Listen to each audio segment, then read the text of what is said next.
Good morning class. जय श्री राम। आज हम पढ़ने वाले हैं 1 अप्रैल 2026 का करंट अफेयर, है ना बेटा।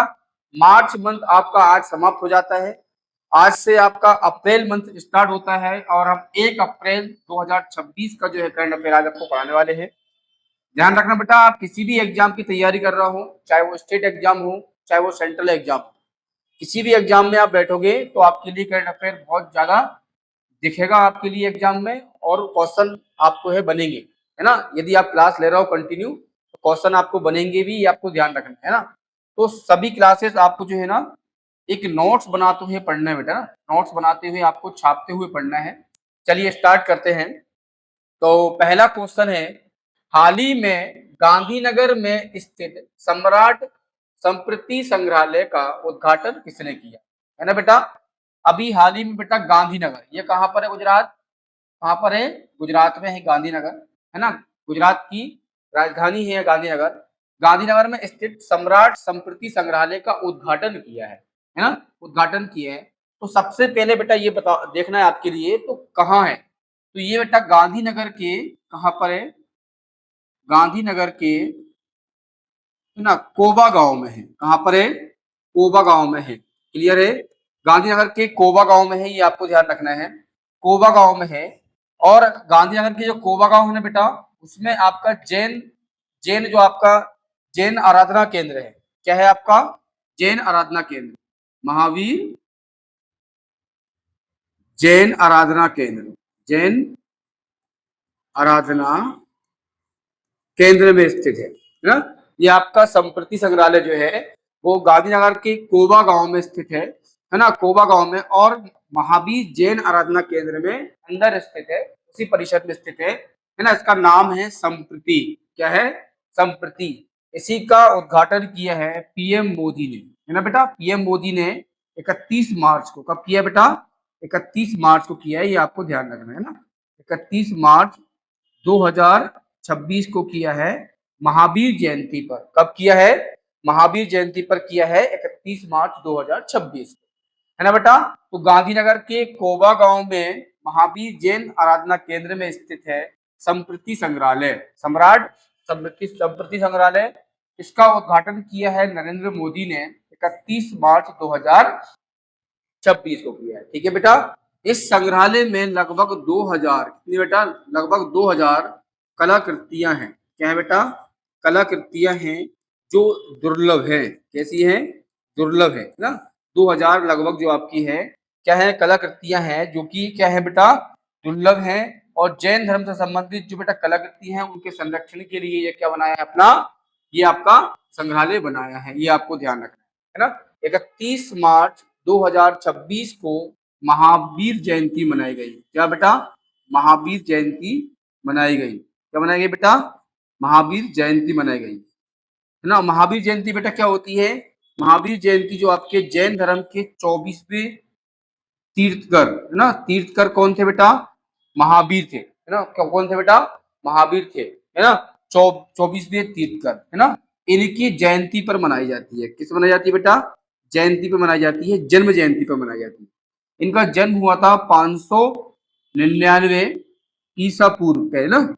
ईसा पूर्व में हुआ था, है ना। इनका जो जन्म हुआ था वो 599 ईसा पूर्व में हुआ था, है ना। ये जैन धर्म के 24वें तीर्थक थे। इनके ही जयंती पर हर साल जो है आपकी महावीर जयंती मनाई जाती है, ये आपको ध्यान रखना है। जैन धर्म का सबसे पवित्र त्योहारों में से एक त्योहार होता है महावीर जयंती, है ना। इनकी जयंती पर मनाई जाती है, ये भी याद रखना। इस दिन बेटा जो आपका है ना, अहिंसा अहिंसा सत्य और करुणा, है ना।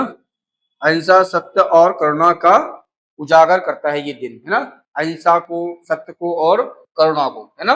अहिंसा ना करे, सत्य बोले और हृदय के अंदर एक दया का भाव होना चाहिए, है ना। ये जो है शब्द जो है तीनों शब्दों को उजागर करता है जो महावीर स्वामी जी ने ये दिए थे, है ना बेटा। तो ये 24वें तीर्थक थे। यदि हम बात करेंगे बेटा 23वें तीर्थक कौन थे, तो 23वें नंबर थे बेटा पार्श्वनाथ। कौन थे बेटा?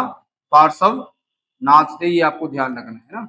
24वें तीर्थक कौन थे? तो सॉरी 23 में कौन थे? तो पार्श्वनाथ थे, ये आपको ध्यान रखना है। 24वें महावीर, स्वामी महावीर थे। इन्हीं की जयंती पर, जन्म दिवस पर हर साल महावीर जयंती मनाई जाती है।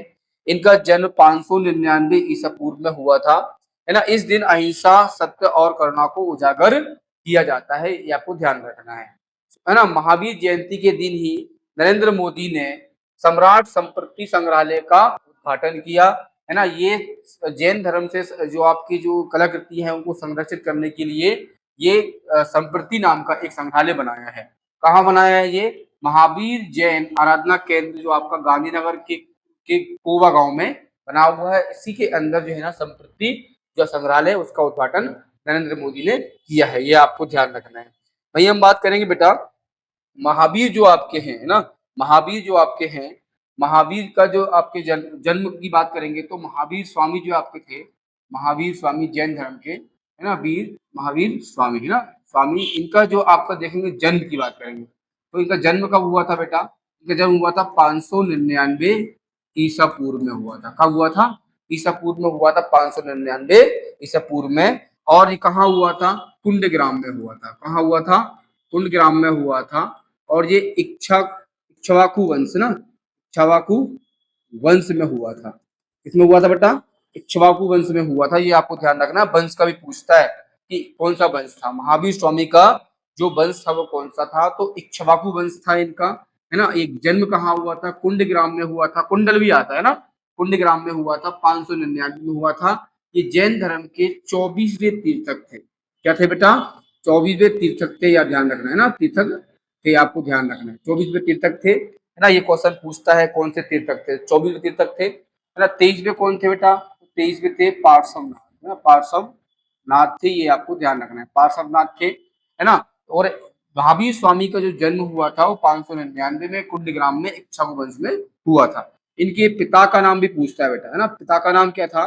पिता का नाम था सिद्धार्थ। क्या था? सिद्धार्थ था इनके पिता का नाम। माता का नाम था त्रिशला। क्या था? त्रिशला इनका नाम था माता का। माता का नाम क्या था बेटा? त्रिशला था ना माता का नाम, और पिता का नाम सिद्धार्थ था। इनकी शादी जो हुई थी, इनकी पत्नी का नाम की बात करेंगे, पत्नी का नाम था यशोदा। क्या नाम था? यशोदा इनकी पत्नी का नाम था। और इनकी पुत्री भी हुई थी बेटा, है ना। इनकी पुत्री का नाम था प्रियदर्शिना। क्या होता बेटा? दर्शिनी। क्या था बेटा? प्रियदर्शिनी इनकी पुत्री का नाम था। और इनका जो बचपन का नाम था, ये मतलब जिन्होंने ज्ञान की प्राप्ति नहीं की थी, उससे पहले बचपन का नाम था इनका वर्धमान। क्या था बेटा? वर्धमान इनका मेन नाम था, है ना। मेन नाम क्या था इनका? वर्धमान था। क्लियर है? वर्धमान इनका नाम था। और ये बाद में बेटा महावीर के नाम से जाने गए जब उन्होंने ज्ञान की प्राप्ति कर ली थी तब। क्लियर है? तो अब हम करेंगे नेक्स्ट क्वेश्चन के बाद। नेक्स्ट क्वेश्चन है, हाल ही में चंद्रिका प्रसाद संतोखी का निधन हुआ है, ये किस देश के राष्ट्रपति थे? अभी हाल ही में बेटा चंद्रिका प्रसाद संतोखी का निधन हुआ है ना। ये किस देश के पूर्व कौन थे बेटा? राष्ट्रपति थे, है ना। सबसे पहले तो हम बात करेंगे इनका निधन कब हुआ है। तो इनका निधन हुआ बेटा 30 मार्च। कब हुआ है? 30 मार्च 2026 को इनका निधन हुआ है, चंद्रिका प्रसाद संतोखी का, है ना बेटा। ये सूरीनाम देश के कौन थे बेटा? पूर्व राष्ट्रपति थे, जो 2020 से लेकर 2025 तक जो है 2025 तक राष्ट्रपति रहे थे सूरीनाम के। क्लियर है ना। तो ये इंपोर्टेंट क्यों बनता है बेटा? स्टार लगा देना आप, इसमें आईटी लिख लेना। इंपोर्टेंट क्यों बनता है? क्योंकि ये भारतीय मूल के थे, है ना, ये भारतीय मूल के थे। हाल ही में चंद्रिका प्रसाद संतोखी का निधन जो हुआ है वो 30 मार्च 2026 को हुआ है ना। इनकी 67 वर्ष इनकी उम्र थी। उम्र कितनी बेटा थी? 67 वर्ष इनकी उम्र थी। इनका हाल ही में निधन हुआ है। ये सूरीनाम देश के राष्ट्रपति रहे थे पहले, 2020 से लेकर 2025 तक ये सूरीनाम के राष्ट्रपति रहे थे, ये आपको ध्यान रखना है। ठीक है बेटा, है ना। ये किस पार्टी से थे बेटा? तो पार्टी का नाम है प्रोग्रेसिव रिफॉर्म्स। क्या बेटा? Reform party. क्या पार्टी थी बेटा इनकी? प्रोग्रेसिव रिफॉर्म पार्टी थी इनकी। इस पार्टी से ये राष्ट्रपति बने थे, ये आपको ध्यान रखना है। ठीक है, क्लियर है। ये जो है आपके, ये आपको ध्यान रखना है बेटा, ये इंडो सूरीनाम जो आपके हैं, इंडो सूरीनाम हिंदू परिवार, है ना, हिंदू परिवार से ताल्लुक रखते थे, है ना, ताल्लुक रखते थे, ये आपको ध्यान रखना है ना। क्लियर है। ये इंडो सूरीनाम हिंदू परिवार से है ना ताल्लुक रखते थे, ये भारतीय थे, है ना। 19वीं सदी में बात करेंगे बेटा, 19वीं है ना सदी में जो है आपके इनके जो पूर्वज थे, है ना, पूर्वज जो थे वो सूरीनाम में जाके बस गए थे, है ना, सूरीनाम में जाकर बस गए थे। ये भारत के बिहार के थे, इनके पूर्वज कहाँ के थे बेटा, बिहार क्षेत्र के थे। क्लियर है।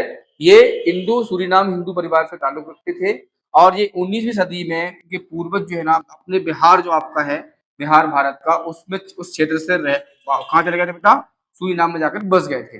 ये आपको ध्यान रखना है, ठीक है ना। इन्होंने जब राष्ट्रपति जब बने थे ना बेटा, इन्होंने जो शपथ ली थी वो संस्कृत भाषा में ली थी ना, संस्कृत भाषा में ली थी इन्होंने शपथ, ध्यान रखना बहुत इंपॉर्टेंट है ये। इन्हें जब राष्ट्रपति बने थे ना शपथ इन्होंने ली थी संस्कृत भाषा में। क्लियर है। और इसीलिए इनको प्रवासी भारतीय, प्रवासी भारतीय सम्मान से पुरस्कार सम्मानित किया था, है ना, सम्मान से सम्मानित किया था, ये आपको ध्यान रखना है, ठीक है ना।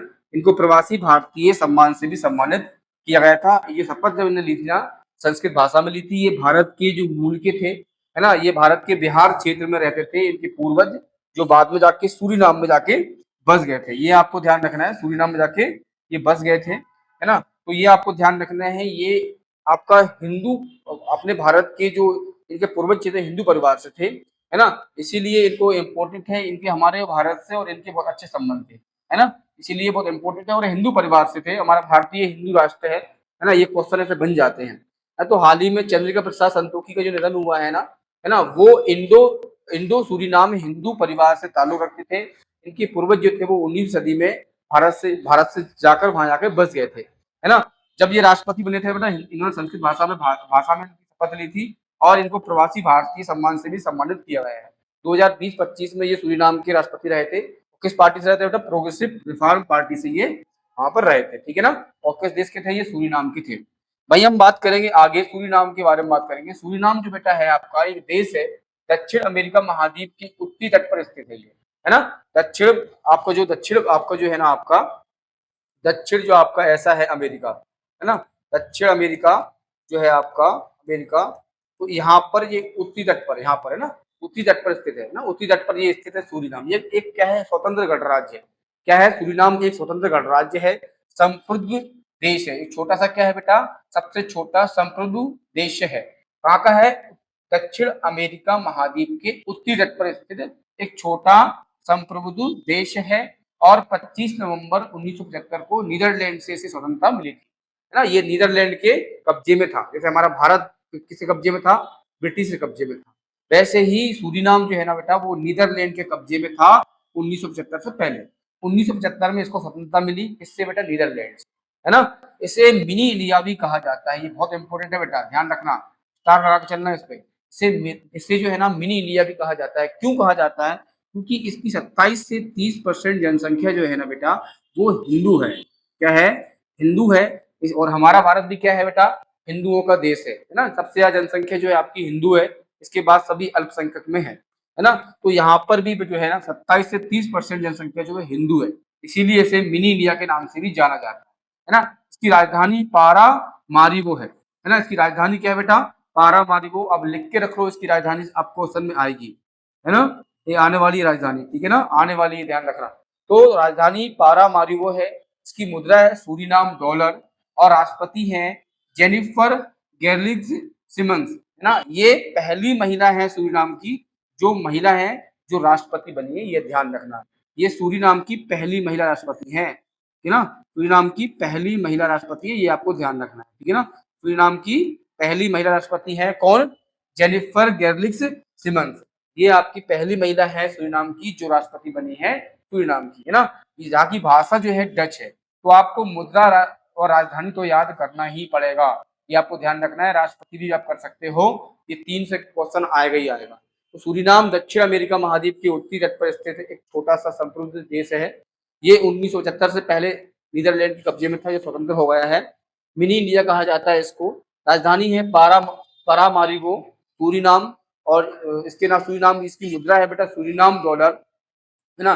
राष्ट्रपति हैं जेनिफर गेर्लिग्स सिमन्स, पहली महिला जो है यहाँ की राष्ट्रपति बनी है, ये आपको ध्यान रखना है, ठीक है। चलिए नेक्स्ट क्वेश्चन देखते हैं।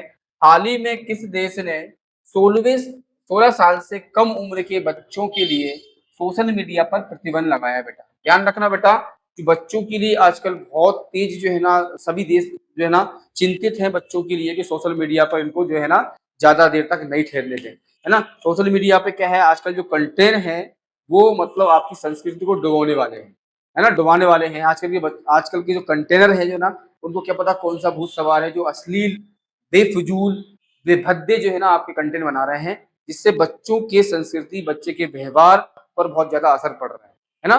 कंटेंट बनाने वाले से निवेदन है कि भाई थोड़ा सा जो है कंटेंट ऐसे बनाओ जो आपको कुछ सिखाए, ना कि जो है ना आपके भद्दे कंटेंट, कपड़े उतारने वाले कंटेंट, फालतू कंटेंट जो बना रहे हैं, है ना, उनको नहीं बनाना चाहिए। संस्कृति वाइज आपको कंटेंट बनना चाहिए ताकि किसी भी बच्चे पर फर्क ना पड़े, है ना। तो इस कंटेंट के कारण जो है ना सभी देश चिंतित में है ना। देखा आपने ऑस्ट्रेलिया ने 2025 में लगाया था, है ना, 2025 में बेटा ऑस्ट्रेलिया ने लगाया था, ध्यान रखना, है ना। ऑस्ट्रेलिया ने भी जो है ना बच्चों के लिए कंटेंट पर क्या लगा दिया है, प्रतिबंध लगा दिया है ना। स्पेन ने भी लगा दिया है ना, स्पेन ने भी लगा दिया है। इसके बाद आपके फ्रांस ने भी लगा दिया है ना। हमारे भी राज्य में कर्नाटक में भी अभी आया है ना, मतलब वो क्या है राज्य का है लेकिन देश का नहीं है ना, कर्नाटक में भी आया है।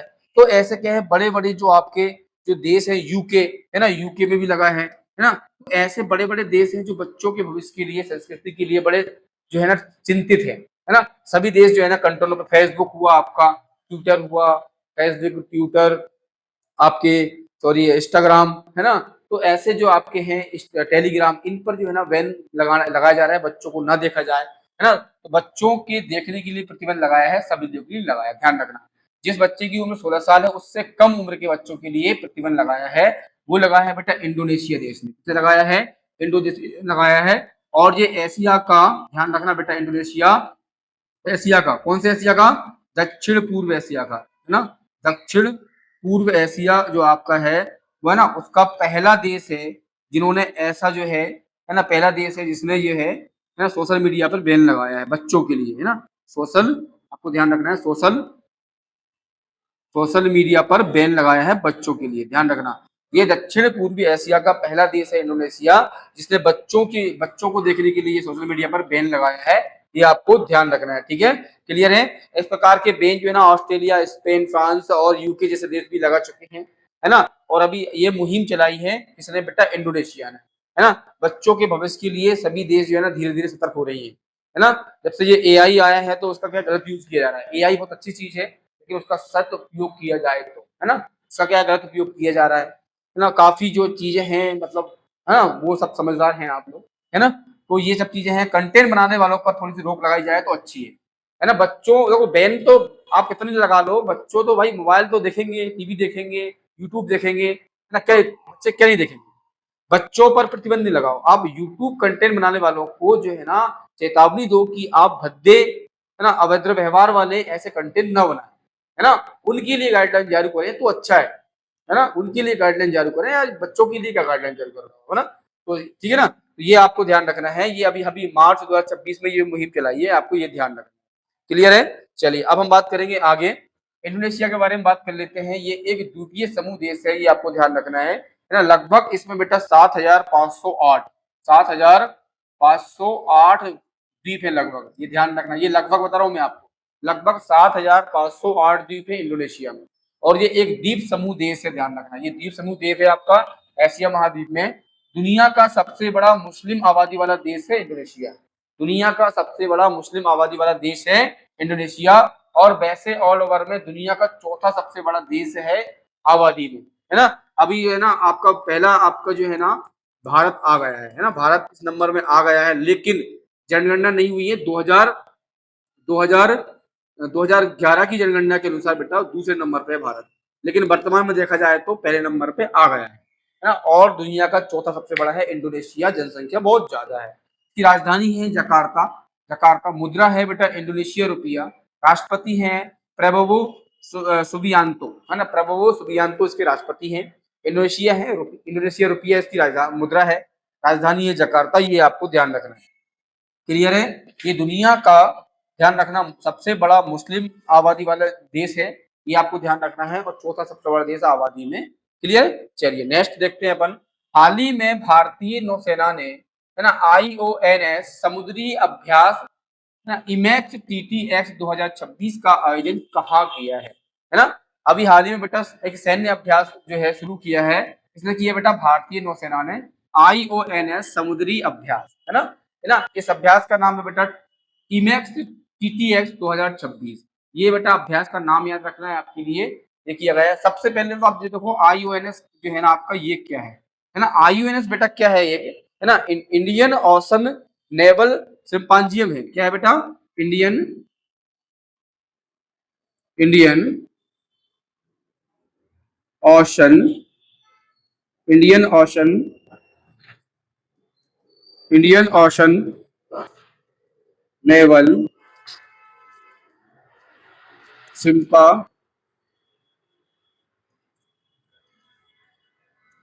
सिंपाजियम। क्या है बेटा, सिंपाजियम। क्लियर है।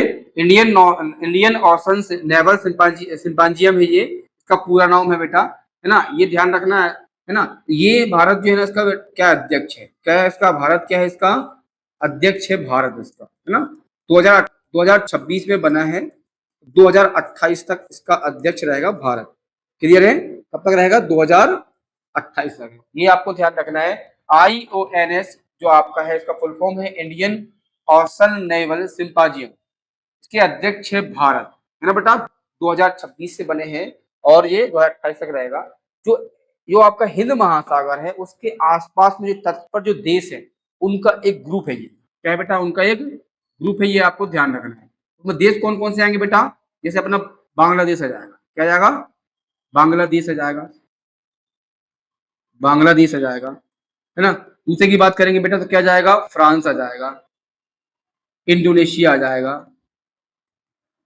इंडोनेशिया आ जाएगा, ठीक है ना, मालदीव आ जाएगा, केन्या आ जाएगा, मॉरिशस आ जाएगा, मॉरिशस आ जाएगा, ठीक है बेटा, म्यांमार आ जाएगा, सेशेल्स आ जाएगा, श्रीलंका आ जाएगा, तंजानिया आ जाएगा, आदि, है ना, etc। तो इतने सारे जो हिंद महासागर के जो पड़ोसी देश हैं, हिंद महासागर तट से लगे हुए देश हैं, उनका एक ग्रुप है ना। इसमें भारत भी है ना, भारत भी है, भारत इसका अध्यक्ष है। तो अध्यक्ष है मतलब भारत क्या करता है, हिंद महासागर में सभी देशों की सेनाओं को इकट्ठा करके संयुक्त रूप से जो है ना अभ्यास किया जाता है समुद्र में, है ना।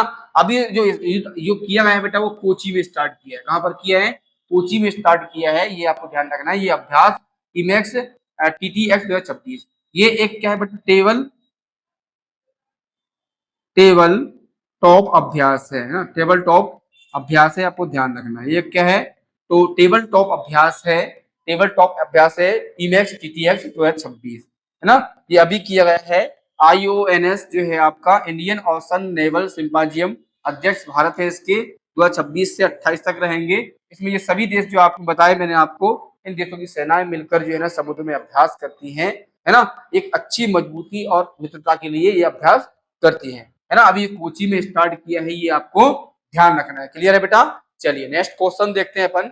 नेक्स्ट क्वेश्चन है, हाल ही में रक्षा मंत्रालय ने किस मिसाइल को भारतीय वायुसेना के लड़ाकू विमान MiG-29, क्या बेटा, MiG-29 में लगाने का प्रस्ताव उठाया है। अभी हाल ही में रक्षा मंत्रालय ने किस मिसाइल को भारतीय वायुसेना की लड़ाकू विमान MiG-29 में लगाने का प्रस्ताव जो है उठाया है बेटा।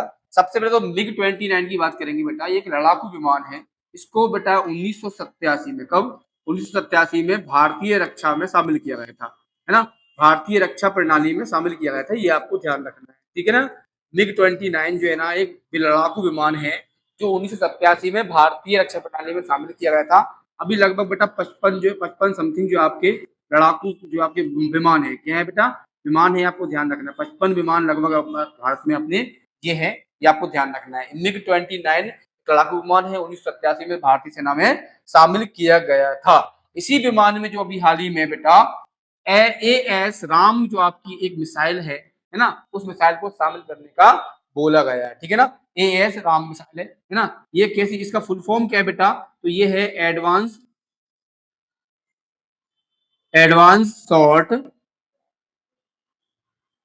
Short range advanced short range air to air air to air air missile है ना, एयर टू एयर मिसाइल है, ये आपको ध्यान रखना है, ठीक है ना। क्लियर है। ये हवा से हवा में बाहर करती है ना, विमान से इसको डायरेक्टली लॉन्च करेंगे ना तो हवा से हवा में लॉन्च करती है ये। इसका नाम है ASARAAM, इसका पूरा नाम है advanced short range air to air missile. इसकी जो है ना बेटा क्षमता मारने की 25 किलोमीटर है लगभग, है ना। इसकी क्षमता जो है ना आपकी लगभग 25 किलोमीटर है। ये मतलब अभी हाल ही रक्षा मंत्रालय ने बोला है कि MiG-29 में ये मिसाइल को है ना स्थानांतरित किया जाएगा, रखा जाएगा, है ना, युद्ध में काम आएगी, है ना, क्योंकि ये बहुत मुख्य आपका ये मिग जो आपका है वो बहुत मुख्य विमान है हमारा। अभी सिंदूर ऑपरेशन हुआ था 2025 में, वो इसी ये मेन था उसमें, है ना। तो ये है ना मिसाइल जो है ना वहां पर कर दी है, ये मिसाइल लगभग 25 किलोमीटर तक जो है ना अपना क्या करेगी, फायरिंग करेगी, ये आपको ध्यान रखना है। क्लियर है। पहले कौन सी थी बेटा इसमें, तो R-73 थी, इसकी 15 किलोमीटर लंबी लेंथ थी, इसकी 15 किलोमीटर लेंथ थी। इसको हटाकर जो है ना ASRAAM advanced short range air to air missile रखी जाएगी, ये आपको ध्यान रखना है। इसकी रेंज जो है 25 किलोमीटर है ना। ये हवा से हवा में मार करती है, दागो और भूल जाओ, कोई टेंशन नहीं है, टारगेट पूरा फुल है इसका, दागो और भूल जाओ वाला है ना, ये आपको ध्यान रखना है। ये इसको गाइड करने के लिए क्या करना पड़ता है बेटा, इसको गाइड है आपकी ना, गाइडेंस कौन देगा, गाइडेंस जो है आपकी, गाइडेंस क्या है, जो गाइडेंस क्या है बेटा, इसकी गाइडेंस है इंफ्रारेड इंफ्रारेड हीट सैंकिक है ना, सैंकिक। तो इसकी जो गाइडेंस जो है ना बेटा इंफ्रारेड हीट सैंकिक जो है ना इसकी गाइडेंस है, ये आपको ध्यान रखना है ना। इतना ही याद रखना है, इसकी जो रेंज है 25 किलोमीटर, ये हवा पे हवा मार करती है ना, हवा से हवा में दागो और भूल जाओ वाली मिसाइल है। इसका फुल नाम है advanced short range air to air missile, है ना। अभी हाल ही में मिग में ये करी जाएगी। क्लियर है, ये आपको ध्यान रखना है। चलिए नेक्स्ट क्वेश्चन देखते हैं बेटा। नेक्स्ट क्वेश्चन है आपका, नेक्स्ट क्वेश्चन है बेहतर और टिकाऊ कचरा प्रबंधन के लिए भारत में ठोस कचरा प्रबंधन नियम 2026 लागू किया गया। ये कब से लागू होगा, ठीक है ना, ये कब से लागू होने वाला है। सबसे पहले तो आपको देखना है बेटा बेहतर, क्या बात देखना है आपको, बेहतर और टिकाऊ कचरा प्रबंधन के लिए। चलिए नेक्स्ट क्वेश्चन देखते हैं। नेक्स्ट क्वेश्चन है बेहतर और टिकाऊ कचरा प्रबंधन के लिए भारत में ठोस कचरा प्रबंधन नियम 2026 लागू किया है। ये किस दिन लागू होगा, ये किस तारीख को लागू होगा, है ना। अभी हाल ही में बेहतर और टिकाऊ कचरा प्रबंधन के लिए भारत ने है ना एक नया कचरा प्रबंधन नियम 2026 लागू किया है, लाया है भारत। तो ये कब से लागू होगा ना बेटा, एक नियम आया था 2016 में, ध्यान रखना कब आया था, 2016 में। इसी को अपडेट किया है ना, इसी को अपडेट किया है, इसी में कुछ नए नियम लेके आए हैं, है ना। 2016 में ये कचरा नियम आया था। अच्छा ये भारत में जानकारी कब दी बेटा, तो ये दिए 27 जनवरी 27 जनवरी 27 जनवरी 27 जनवरी 2026 को, है ना। ये नियम जो है ना जारी किया सरकार ने, क्या करा, जारी कर दिया और बोल दिया कि भाई 1 नवंबर को, कब, सॉरी 1 अप्रैल को ये लागू हो जाएंगे। 1 अप्रैल 2026 को ये लागू हो जाएंगे ये नियम, ठीक है ना। ठोस कचरे के लिए जो आपकी कंपनियां होती हैं, औद्योगिक जो आपके जितने भी औद्योगिक जो आपके कंपनियां होती है बड़ी बड़ी, में ठोस कचरा निकलता है, उसके लिए नियम बनाया है ना। बांट दिया है कि लिक्विड फॉर्म में कचरे होते हैं आपके, जो मतलब जो आपकी गंदगी जो आपकी रहती है उसको अलग कर दिया है, ठोस वाला अलग कर दिया है ना। तो ठोस कचरे के लिए ना ये टिकाऊ जो है कचरा प्रबंधन के लिए बनाए गए हैं नियम, है ना। इस नियम को है 2016 में जो आया था उसको अपडेट किया है सरकार ने, 27 जनवरी 2016 को जारी किया और बोल दिया कि 1 अप्रैल 2026 से ये लागू हो जाएगा। ये आपको ध्यान रखना है ना, ये जारी किया था 27 जनवरी को। क्लियर है ना। इसके बाद आपको ये ध्यान रखना है बेटा, ये पर्यावरण वन और जलवायु जो आपके जलवायु परिवर्तन मंत्रालय की एक पहल है ना। मंत्रालय का उद्देश्य है कि जो कचरा वगैरह है आपके, है ना, उनको जो है ना प्रबंधन किया जाए, है ना। ये पर्यावरण वन और जलवायु परिवर्तन मंत्रालय का एक जो है ना एक नियम है, उसके हिसाब से जो है ना जो ठोस कचरा है और भारत जो है ना टिकाऊ कचरा प्रबंधन के लिए एक नियम बनाए हैं, ये आपके 1 अप्रैल 2026 से लागू होने वाले हैं। ठीक है बेटा, तो आज की क्लास में यही सब है आपका, है ना, जिसमें से आपकी जो है ना क्वेश्चन जो है ना इम्पोर्टेंट है बेटा। क्वेश्चन आपके ना है ना 100% आपको एग्जाम में देखने को मिलेगा। हर क्लास के अंदर जो है ना आपको इम्पोर्टेंट क्वेश्चन मिलेंगे। मेरे पास बहुत सारे क्वेश्चन नहीं होते हैं, मैं इम्पोर्टेंट जो है ना आपको पढ़ाता हूँ, है ना। मेरा उद्देश्य ये नहीं है बेटा कि सब कुछ पढ़ाओ आपको, है ना, सब कुछ कोई कुछ नहीं पढ़ सकता है ना। इम्पोर्टेंट जो आपके एग्जाम अकॉर्डिंग होते हैं वो पढ़ाए जाते हैं और वो ही आपको पढ़ना है ना। पढ़ते पढ़ते बूढ़े नहीं होना है, एक समय के साथ जॉब लेना है। ठीक है, ये आपको समझ लेना है। क्लियर है, तो आपको वही पढ़ना है जो इम्पोर्टेंट है, और आपकी जो मेरी करंट अफेयर क्लास में आपको इम्पोर्टेंट क्वेश्चन ही मिलेंगे, ये आपको ध्यान रखना है, और एग्जाम में देखने को मिलेंगे। आप खुद बताना मुझे कि सर कहाँ से कौन सा क्वेश्चन आया है ना बेटा। चलिए अब मिलेंगे नेक्स्ट क्लास में। जय श्री राम।